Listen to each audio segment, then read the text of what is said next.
자, 날 좀 봐요. 행복하십니까? 감사하십니까? 세상 사람들은 물질 때문에 행복하고 물질 때문에 감사하다라고 말을 하는데 우리들은 예수님 때문에 행복하고 예수님 때문에 감사합니다. 왜 그런가요? 예수님이 우리 죄를 해결해 주시고 예수님이 우리에게 구원을 주시고 예수님이 우리를 부욕해 하시고 예수님이 우리의 모든 어둠과 저주를 끊어 주시고 예수님이 우리에게 기쁨과 평안과 안식을 주시고 예수님이 우리를 죽음 이후에도 영원히 천국으로 인도하시기 때문인 줄로 믿습니다. 두 친구가요 길에서 만났어요. 한 친구가 자랑을 하는데 불평스럽게 자랑을 합니다. 어떻게 자랑한다고요? 불평스럽게.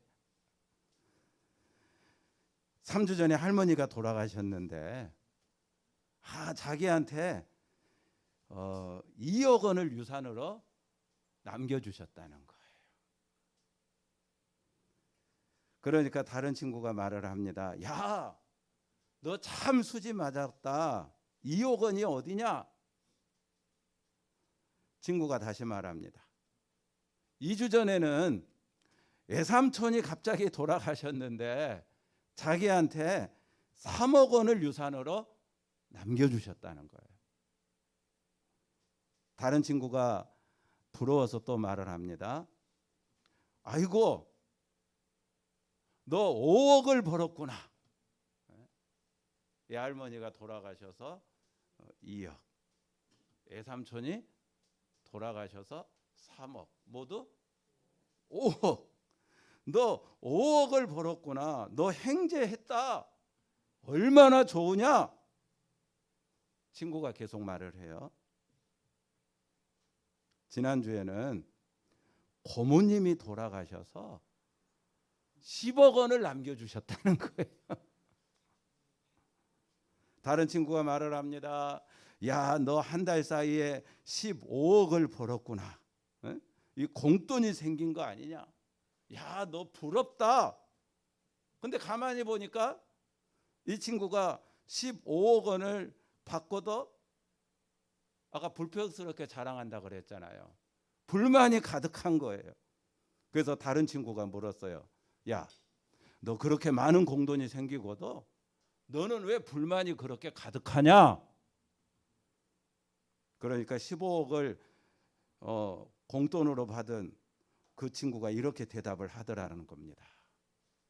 이번 주에는 아무도 안 돌아가셨잖아.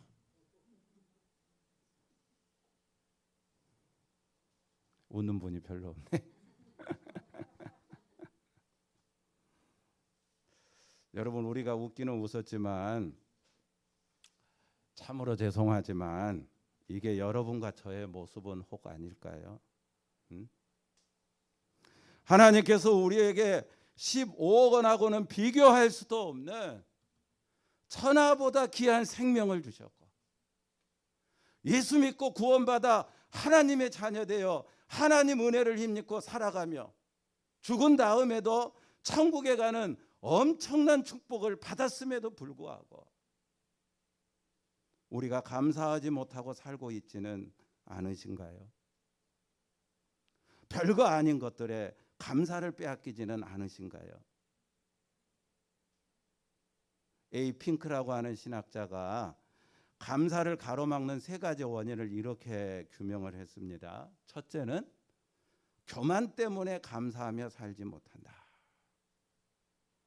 자기가 잘나서 자기 힘으로 다 된 것으로 착각하는 사람일수록 여러분 감사가 인색합니다. 둘째는 비교 의식 때문에 감사하며 살지 못한다. 자기가 가진 것에 일단 자족할 줄 알아야 되는데 맨날 남이 가지고 있는 남의 손에 떡만 크게 보이니 불평이 생기는 거예요. 셋째는 탐욕 때문에 감사하며 살지 못한다. 여러분, 인간의 탐욕이라고 하는 이 그릇은요, 우주보다 더 크다고 합니다. 그래서 15억 원을 공짜로 받아놓고도 그 탐욕의 그릇이 채워지지 않으니까 뭐가 생겨요? 불만이 생기고 감사가 없어요. 사랑하는 여러분, 감사는 꼭 있어서 감사하는 게 아닙니다. 우리가 어느 관점을 보느냐에 따라 감사할 수 있고 감사할 수 없는 거예요.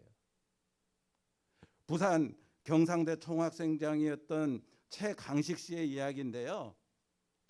2005년 1월 히말라야의 졸라체봉을 등정하고 내려오다가 그만 발을 헛디디는 바람에 낭떠러지로 떨어지고 말았어요.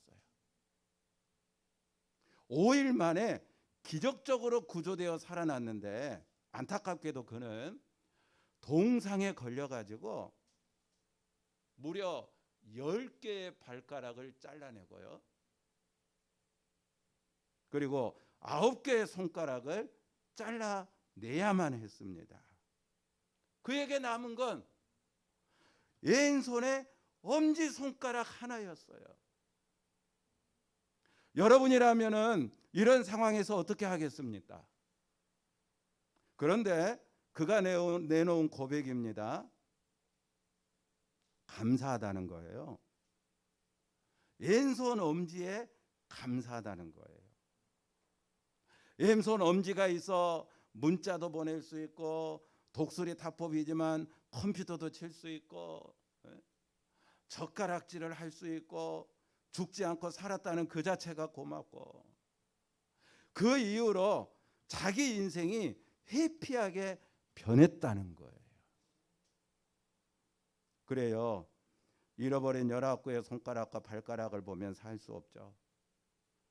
그러나 남은 엄진 손가락을 보니까 감사할 수 있고 행복하다라고 말할 수 있고 살아가는 겁니다. 이처럼 있어서 감사하는 게 아니라 무엇을 보느냐에 따라 감사할 수 있고 없는 거예요.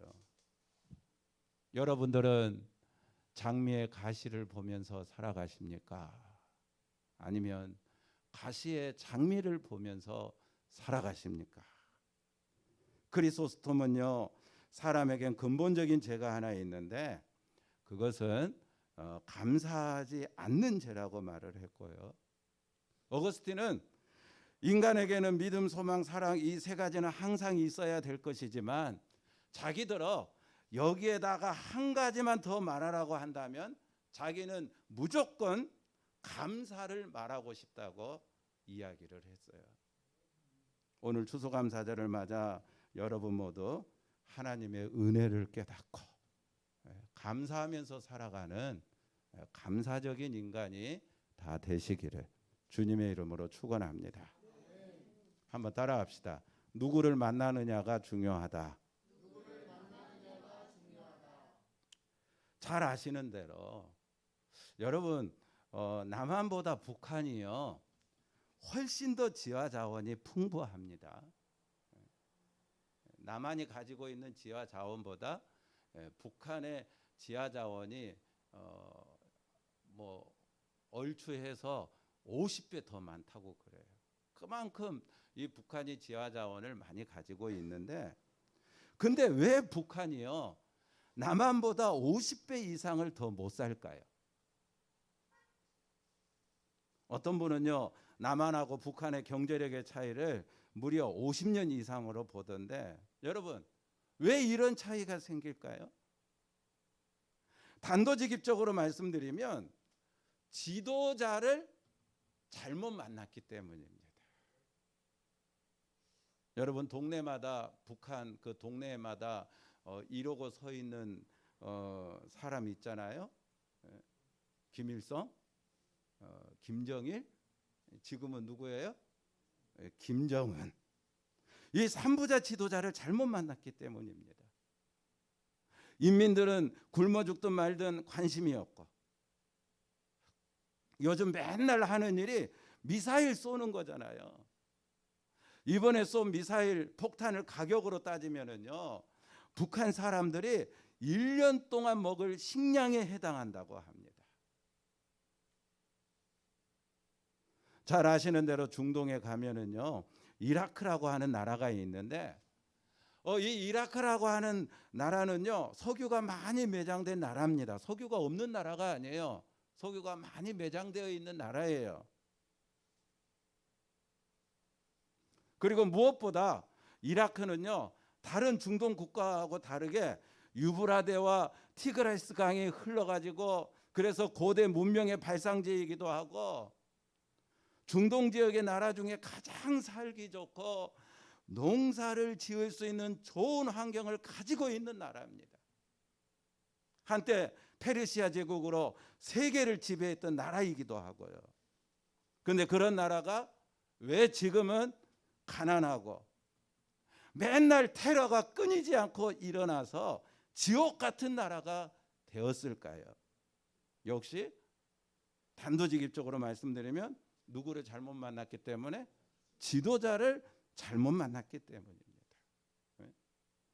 코스염이 특징인 누구죠? 후세인이라고 하는 그 지도자를 잘못 만났기 때문에 그런 거예요. 자, 이처럼 인간은요, 누구를 만나느냐에 따라 운명이 바뀌어지고 환경이 복되게 바뀔 수 있습니다. 한번 따라합시다. 반드시 예수님을 만나야 합니다. 한 번 더 따라합시다. 반드시 예수님을 만나야 합니다. 누구를 만나야 돼요? 예수님을 만나야 돼요. 누가복음 5장에 보면 예수님과 베드로의 만남이 나와요. 베드로는 갈릴리의 어부입니다. 그날따라 물고기를 한 마리도 잡지 못했어요.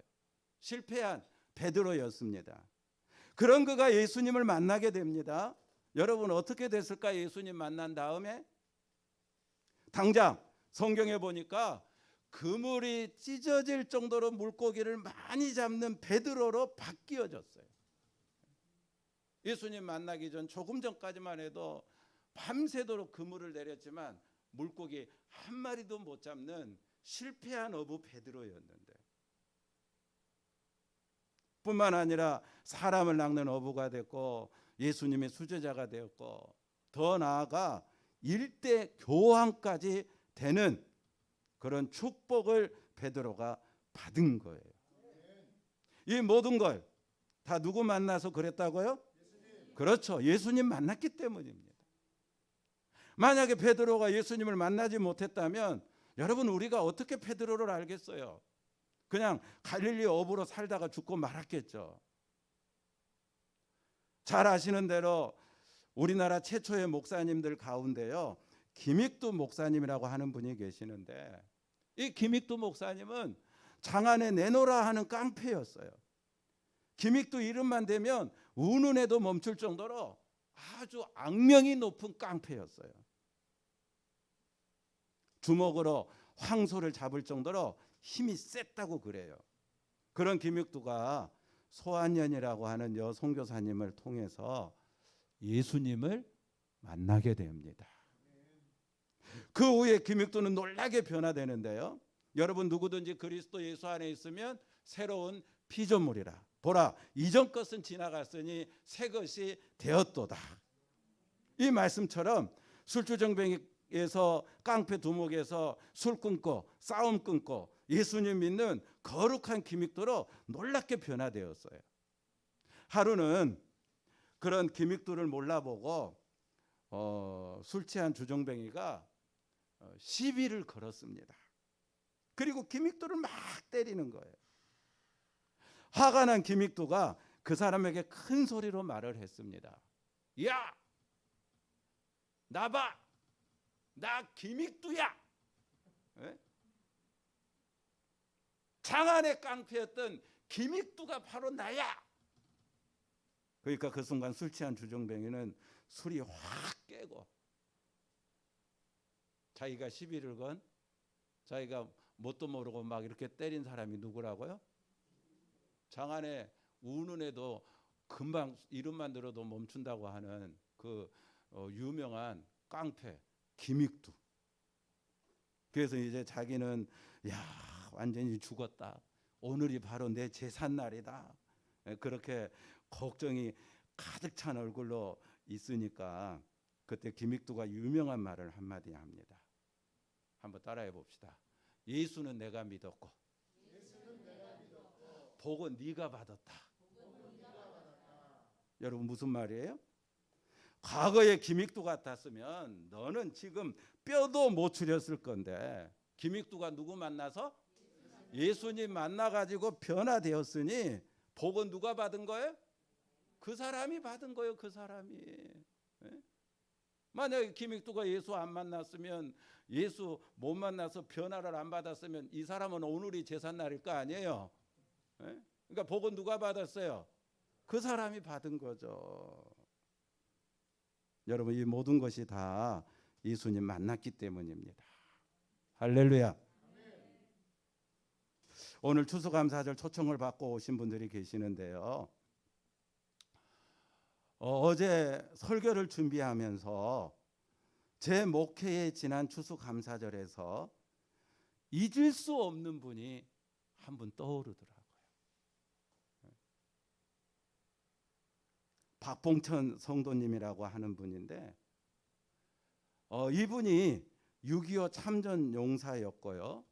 그리고 여기 오늘 오신 분도 보면은 다 선남 선녀, 얼마나 이쁘신 분, 예? 또 얼마나 잘생긴 분들인지. 예? 이 박봉천 성도님도 귀골이 장대한 분이었거든요.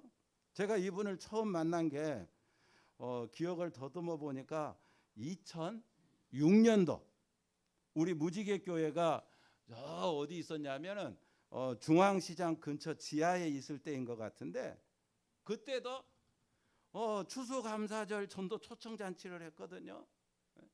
그래서 이번에 이제 전도하려고 하는 분이다 그래가지고 전도 그 하는 분하고 같이 신방 가서 만났어요. 그 가정을. 그때 집이 남부시장 아시죠? 남부시장 근처로 아는데 가서 보니까 이분의 상황이 어떤 상황이냐면은요, 치매가 오셨고 그리고 중풍기도 있으셨고, 그래서 여러 번 뭐 혼자 두고 나갔다가 집에 불이 날 뻔해가지고 부득이하게 외출할 때는 이분의 손발을 묶어두고 나갈 수밖에 없는 그런 상황에 계신 분이었어요. 박봉천 씨가.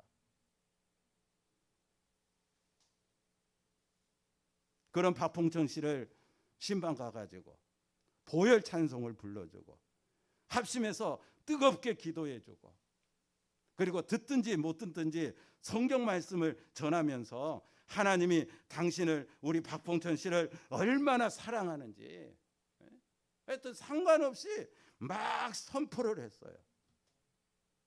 근데요, 놀랍게도 이 박봉천 씨가 은혜를 받은 거예요. 그래서 아예 여러분 그 부인 되시는 할머니 이름이 뭐냐면 지금도 기억이 생생한데 나보키 씨라고 하는 분이거든. 나보키 씨. 그 부인 되는 나보키 씨를 따라서 추수감사절에 오늘 여러분 우리 교회 오신 것처럼 그 박봉천 씨도 그 부인 되는 나보키 씨 따라서 추수감사절에 우리 교회에 오셨어요. 그런데 한 번만 오신 게 아니고 그 뒤로 계속해서 오셨어요. 은혜를 계속 받는 거예요. 아예 남부시장에서요, 우리 교회가 있는 중앙시장 쪽으로 이사까지 오셨어요. 창세기부터 계시록까지 성경을 읽으셨어요. 나중에는 성경을 노트에다가 쓰기까지 했어요.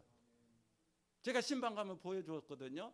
자기 지금 어디까지 성경을 썼다고? 새벽기도 한 번도 빠지지 않고 나오시고, 수요 예배도 나오시고, 금요철야도 나오시고, 주일 예배는 뭐 당근이고 1년 12달 55주 모든 예배를 한 번도 빠지지 않고 은혜를 받은 이 박봉천 씨가요, 연세가 70이 넘었는데도 불구하고 계속해서 나오셨어요. 얼마나 은혜를 받으시는지 목사님 설교한 것을요, 그 노트에다가 다 기록을 했어요. 제가 나중에 이분이 뭘 얼마나 알고 노트에 기록을 하나 싶어가지고 궁금해가지고 그 노트를 봤는데요. 얼마나 이분이 지혜로운 분인지 그 설교를 일목요연하게 잘 요약해가지고 적어놨더라고요. 진짜 예수님 만나니까요, 여러분, 그분의 치매가 고쳐지고. 근데 아멘 안 할 줄 알았어. 못 믿겠다는 거지. 근데 믿든지 안 믿든지. 저는 목회하면서 결코 그 두 분을 잊을 수가 없거든요. 그 노 부부를. 추수감사절만 되면은 어떤 치매가 고쳐지고 중풍이 고쳐지고 어둠의 영에 묶어있던 모든 것에서 해방되고, 분명히 말씀드리지만 다 예수님 만나서 이런 복된 역사가 일어난 줄로 믿습니다. 여러분들도 물론 예수님 만나서 지금 여기까지 에베네셀 하나님의 은혜로 인도함을 받고 살아오셨지만, 저는 여러분들 모두 앞으로도 계속해서 예수님 만나 여러분의 운명이 바뀌어지고 여러분의 환경이 복된 환경으로 활짝 열리는 역사가 넘치게 일어나게 되기를 축복합니다. 특별히 우리 사랑하는 학생들, 청년들, 그리고 오늘 처음 교회에 오신 분들이 정말로 살아계신 예수님을 만남으로 운명과 환경이 복되게 바뀌고 열려지기를 주님의 이름으로 축원합니다. 자, 그럼 잠깐만 이제 오늘 본문으로 돌아가서요, 예수님 만날 때 우리가 어떻게 변화받고 축복을 받는가 살펴보고 이제 말씀을 마치도록 하겠는데요. 자, 첫 번째로 예수님을 만나면은요, 하나님과 법적 관계가 생겨서 여러분의 운명이 복되게 바뀌어집니다. 자, 여러분 9절에서 11절 읽어봐요. 다 같이 9절에서 11절까지 시작. 참빛 곧 세상에 와서 각 사람에게 비추는 빛이 있었나니 그가 세상에 계셨으며 세상은 그로 말미암아 지은 바 되었으되 세상이 그를 알지 못하였고 자기 땅에 오매 자기 백성이 영접하지 아니하였으나. 자, 근데 그 다음 말씀 보십시오. 영접하는 자는, 자, 앞에는 영접하지 않았지만 그러나 영접하는 자는 이제 어떻게 된다고 이야기하고 있는지 12절 말씀 계속 읽어보겠습니다. 시작. 영접하는 자 곧 그 이름을 믿는 자들에게는 하나님의 자녀가 되는 권세를 주셨으니. 자, 영접하는 자, 예수님을 믿고 믿는 자는 자 하나님의 자녀가 되는, 하나님과 법적인 관계가 생긴다는 거예요. 하나님은 이제 내 아버지가 되시고, 아멘. 나는 그 하나님의 자녀가 되고, 할렐루야. 이 법적 관계가 생긴다는 거예요. 여러분,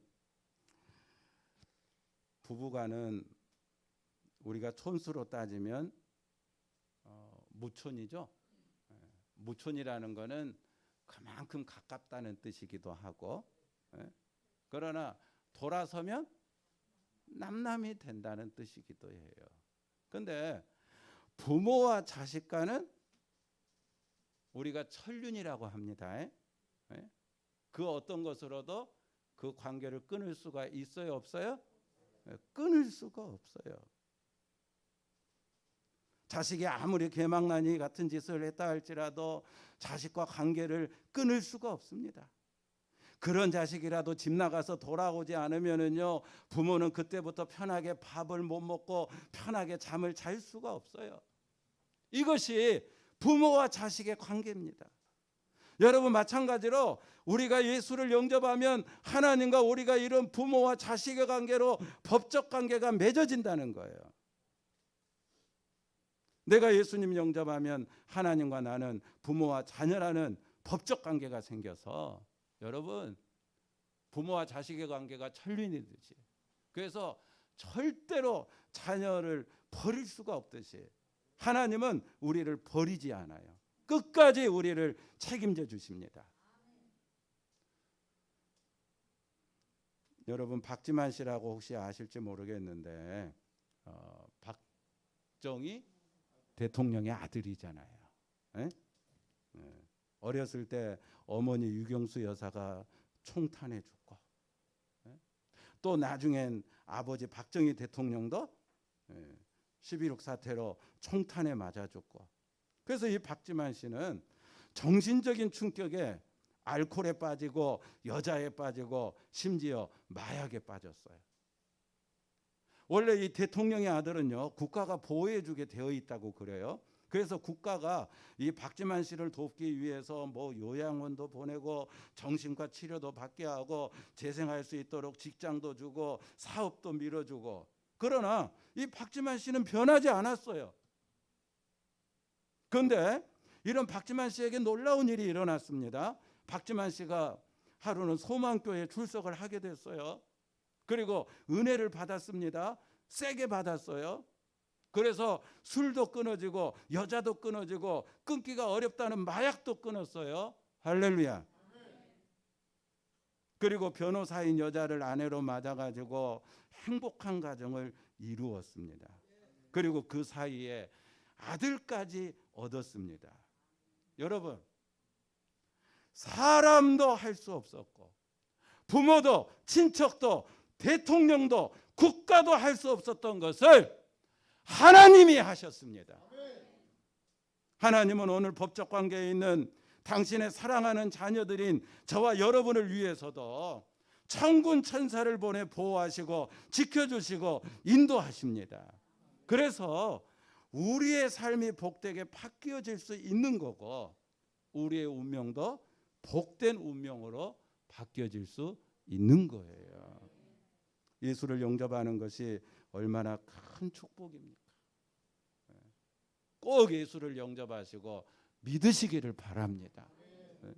자, 두 번째, 예수님을 만나면 하나님과 생명관계가 맺어져서 당신의 운명이, 여러분의 운명이 복되게 바뀌어집니다. 자, 13절 한번 읽어볼까요? 자, 다 같이 시작. 이는 혈통으로나 육정으로나 사람의 뜻으로 나지 아니하고 오직 하나님께로부터 난 자들이니라. 자, 예수님 영접하면 하나님과 자녀라는 법적인 관계가 맺어질 뿐만 아니라 또한 하나님과 생명관계가 맺어진다라고 말씀드리는데, 여러분, 생명관계라고 하는 것은 다른 게 아니에요. 예수 믿고 영접하면 여러분 속에, 여러분 잘 아시는 대로 자식은 부모의 생명을 이어받는 거잖아요. 그렇죠? 그하고 똑같이 예수 믿으면 하나님의 생명, 예수님의 생명이 여러분 안에 들어와서 이제 그 생명 때문에 여러분들이 죽어도 어디 가는 거예요? 천국에 가는 거예요. 할렐루야.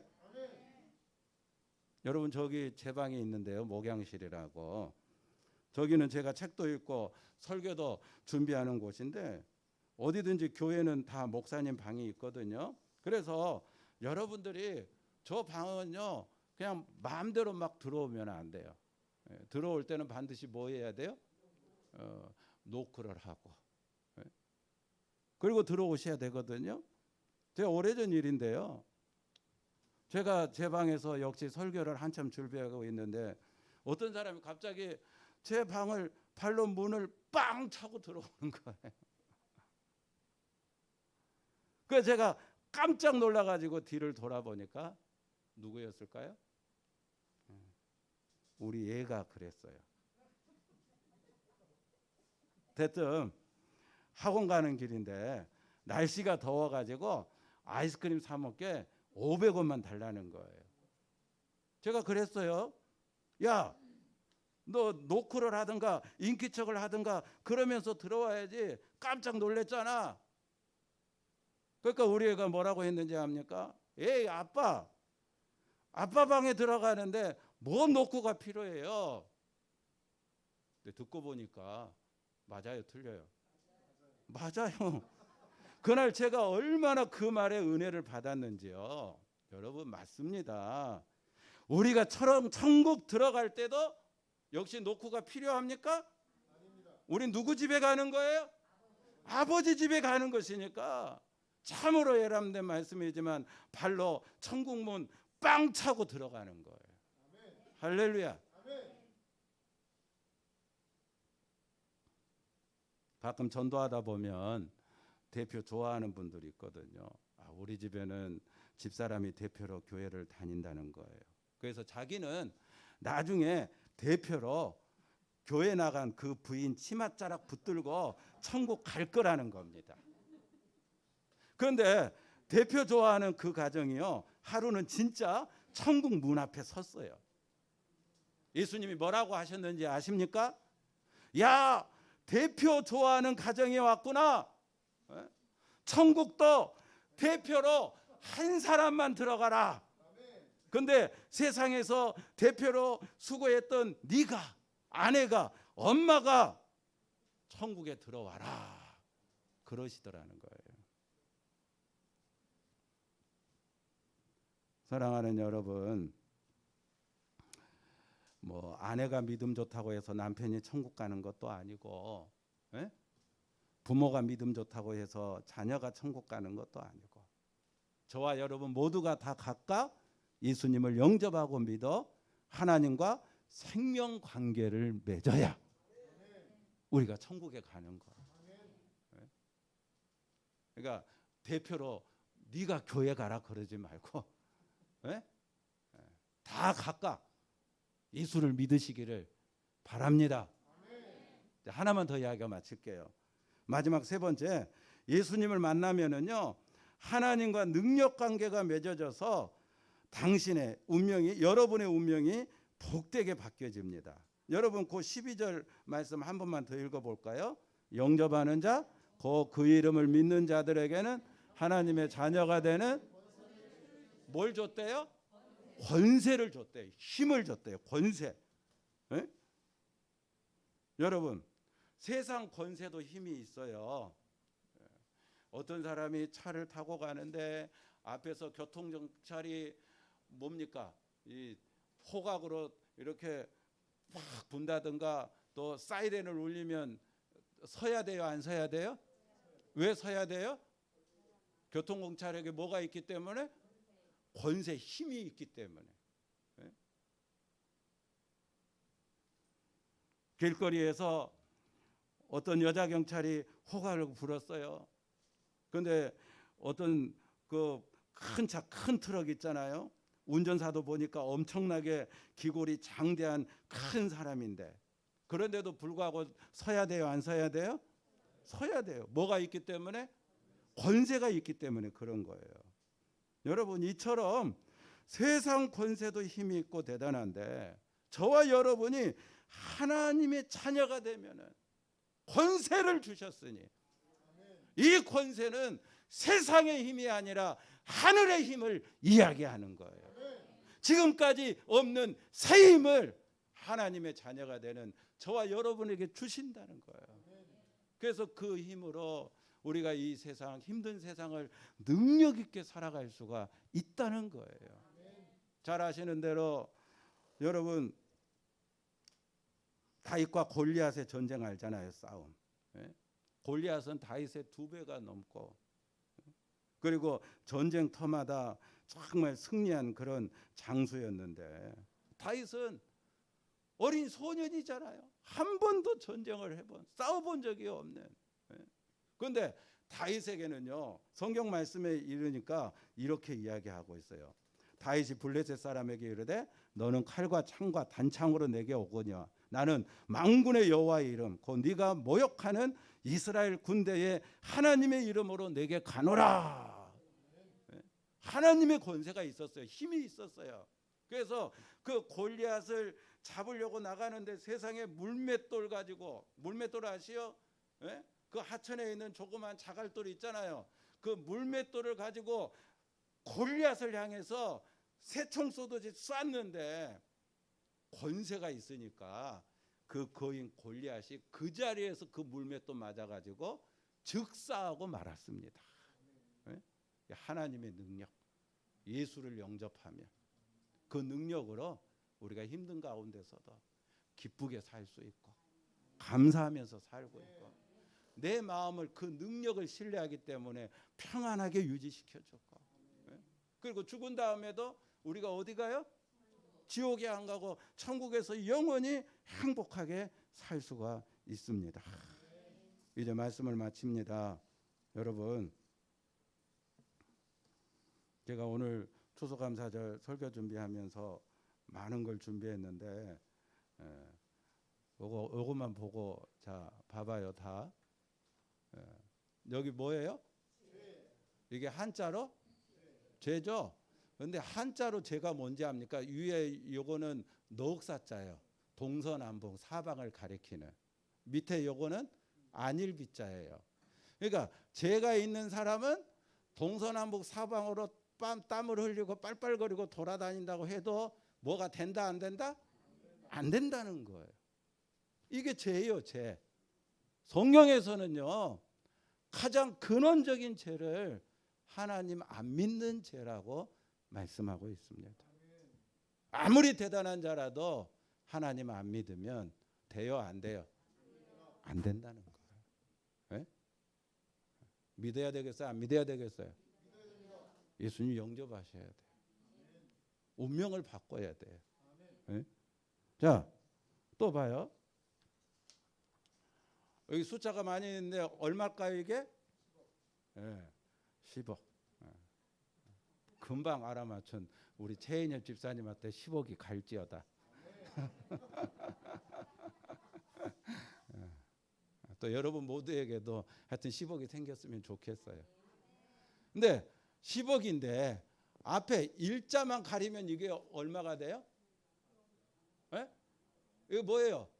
일 없으면 그냥 0이에요. 이 모든 게 의미가 있는 거는 앞에 뭐가 있기 때문에 일은 뭡니까? 하나님. 여러분 앞에 누가 있어야? 하나님이 있어야 여러분의 모든 것들이 의미가 있는 거예요. 복된 거예요. 아멘? 사랑하는 여러분, 주님의 이름으로 간곡히 부탁합니다. 예수님 영접하십시오. 예수님을 믿으십시오. 종교적이고 형식적인 신앙을 버리시고 진정으로 예수님을 영접해 주인으로 모시고 그분을 신뢰하십시오. 그러면은요, 법적 관계가 달라지고 생명 관계가 달라지고 능력 관계가 달라집니다. 당신의 운명이 복되게 바뀌어집니다. 이 땅으로 끝나는 인생이 아니라 지옥에서 영원히 형벌받는 인생이 아니라 예수님 영접하고 믿은 나를 위해 이 땅에서는 그분이 예비한 은혜로 감사와 기쁨과 평안이 넘치는 삶을 살게 될 것이고, 죽은 다음에도 그분이 예비한 천국에서 영원히 행복하게 사는 복된 축복이 있을 겁니다. 오늘 2022년 추수감사절 예배에 참석한 저와 여러분, 특히 오늘 처음 교회에 오신 분들 모두에게 이 축복이 있게 되기를 주님의 이름으로 축원합니다. 할렐루야. 자, 우리 다 같이 찬송가